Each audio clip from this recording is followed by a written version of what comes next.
Hello and welcome to another edition of the Styles Cast. My guest today, Wolfgang Van Halen. Sir, how you doing today? I'm well. I appreciate the time and thank you for coming on to the show. Can I call you Wolfie, or is that name a not allowed name? I mean, you're more than welcome to, but Okay. that's usually everybody usually just calls me Wolf or Wolfgang. Okay. I only ask that because my wife and I watch your mom's kids baking championship shows, and she refers to you as it. My wife is like, "Don't call him that. Stay away from that name." That's why I bring that up, but I'll call you Wolf the whole time through. Man, first and foremost here on the show, congratulations on top 20 on rock radio, man. I saw that today. Congratulations on that. It's crazy. Thank you so much. You're very welcome. I looked at, I think a rolling chart said 17 today. So how does that gotta feel to know that a song you released as a tribute to your father has gotten such a great reaction?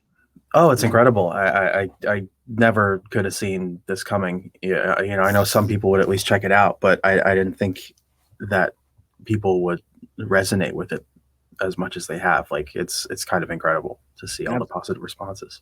The streams have been fantastic, as I just mentioned there. We're talking number 17 on the rock chart, still climbing up there. If I read correctly, you had been working on this song for something like a year prior, in parts and pieces. Yeah.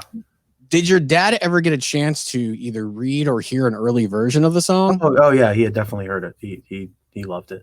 Awesome. That is cool to hear. Now, what about your mom? Did she get to hear? What was her reaction when she heard the song when it was done? She cries over anything. She's just very happy. You come from such a great family between your mom and your dad, well known in their respective industries, and you are just a great musician. From the jump of you getting into the business and becoming your own musician yourself, was there any hesitation from them, or were they just supportive from the get-go, saying, you know what, do it? No, they were supportive from the get-go. They were never pushy either. They just kind of let me discover what I wanted to do, and when I was happy with what I wanted to do, my dad was my biggest cheerleader, as my mom is too. So it's my mom's Twitter handle, so Wolfie's mom, but yeah. That's awesome. You play every instrument on Distance. Is that the standard for the album whenever we see the album come out? Yeah, that was the intent behind the Mammoth WVH project, is just to see if I could do it. And when it worked out, it's like, hey, it's so much fun to just be in the studio and do it all. It's just my favorite environment. And this is the home studio, I take it, that you're in right now? Yeah, this is my home studio right now, but most of it was recorded at my father's studio, 5150. Okay. And if I remember correctly, you worked with Elvis Baskette on this particular track? Yeah, and the whole album. Like, my plan is to work with him forever. It's where he's like a partner. It's amazing. Okay, so he's like the second member of the band. Yeah, he's like the other half for sure. Okay. What does he bring to the table for you that makes him so integral for you writing and producing a record? He helps me realize my ideas. I'll make a demo, but he can see where it'll be when it's fully recorded, when I just kind of have the idea. It's like he can realize the potential of my ideas better than I can. Okay. He's a great producer. I love just about everything he touches. Is such great work. Is the record pretty much done at this point? Oh yeah, it's ready to go. We're just we're figuring out the proper time. Springish for right now.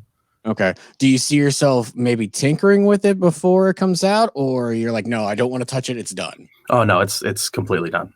Okay. So you're talking spring, potentially next year. Mm-hmm. Distance is just a standalone single at this point, correct? Yeah, that was just I wanted to get a tribute out for Dad and have the proceeds go to his favorite charity and just have it be a separate thing from the album, so it can stand on its own. Now, as far as musically speaking for the record, what's kind of the sound that you're going for on it? Just rock, but at the same time, I think if you're just a fan of music in general, mm-hmm. you can find something that you'd like from it. Distance is kind of an outlier in terms of the main core of the sound, but there are some more things like Distance on there. Okay. And I think it would surprise a lot of people. My dad's favorite song is a song called Think It Over, and it's probably the poppiest song on the album. Now, when you say poppy, is it because of the melody in there? No, it's just a very poppy song. I guess you'll just have to see. Okay, wait and see. Now, is the album going to be a self-titled album, or is there a title for it at this point, or can you not? No title for right now. Okay. But we'll see. Okay. I saw on your Twitter recently you talked about the logo for the band. You worked with it with your Uncle Patrick. Tell me about how the design came together for it. It was, I kind of locked us into a box that was hard to get out of right away because he's been a graphic designer his whole life. Okay. And he's super talented and he's been so helpful with everything. But my main idea was I wanted to see if we could merge the M's in Mammoth and have it simultaneously be a part of the typeface and also be the logo at the same time, like have that freak double M. Mm-hmm. And we worked on it for like a couple of years because like we had so many different versions, and then once we put it in like that kind of oval little thing, it was like, oh, this is it. This is awesome. It finally was like, it worked. Yeah. That's really cool. And now, of course, you got the merch out there. All the merch proceeds at this point right now go to the foundation as well that you're out there working with. Just like the song. Fantastic. Anything that you have done up to this point that you, in terms of like that logo that you think back to and you're like, oh, that was just a horrible idea? No, I think that's just what comes with the territory of creativity. You just kind of, you work on some stuff. It's like, oh, that doesn't work. Move on to the next. Like even when we came up with that logo, there were still other versions that Pat maybe liked more and that maybe I liked more. But then as time went by, we kept coming back to that, what we called the M pill for a long time. And eventually it was like, yeah, that's it. All right. And that is the logo we see now. I assume that's going to be just plastered all over the cover of the record then. Yeah. The hope is to get a bunch of stickers and just put them everywhere. Well, I saw the guitar pics on your Twitter too. I'm sure people are clamoring to get their hands on that too. Yeah. I just ordered like just a random, just custom pics just to see what it would look like. And when somebody mentioned it, I was like, hey, I have a picture of them, so I might as well show everybody. It's been great. I mean, of course, you know, on social media, there's going to be the haters out there in the world, but the positivity I've seen of the people almost outweighs, I dare say, the negativity on there as well. Yeah, it's a very new thing for me. You used to have to wade through the negativity to find the positivity, and now it's kind of flipped, which is blowing my mind a bit. I don't know how much longer this will last. Now, I know from what I've read that you are a gamer as well, correct? You got a PS5. How you feeling about it so far? Oh, I'm currently trying to platinum the remastered Spider-Man game, even though I already platinumed it on PS4. I just like the game so much. Have you played Miles Morales yet? No, I wanted to play through the first game again before I hopped into Miles, but I'm really stoked to play that. I've been playing Miles Morales on the PS4. I haven't been able to snag a 5 yet, but so far on 4, I love the game and the storyline. So I think you'll enjoy it too. I can't wait. It looks awesome. So I want to circle back to your dad real quick. Best piece of advice he gave to you, whether it be for your career or life in general. My favorite piece of advice musically that he ever gave to me, which is something that his father would tell him, which was, if you ever make a mistake, do it twice so the audience think you meant to do it.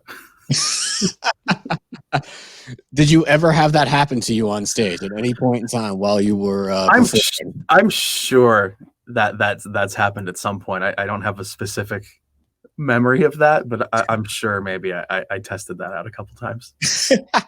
All right, final question here. Favorite memory, doesn't have to be with your dad, but favorite memory you have on stage in your life up to this point?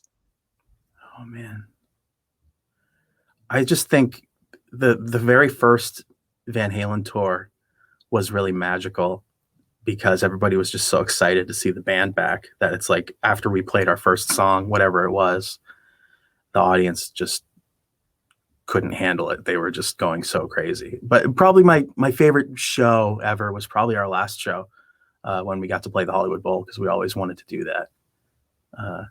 It's because that's just my favorite venue. So it was really incredible to play there. Awesome. Wolfgang, thank you so much for the time. Stay on the line real quick as we end the Got it. broadcast. I appreciate you, man. Thanks for having me, man.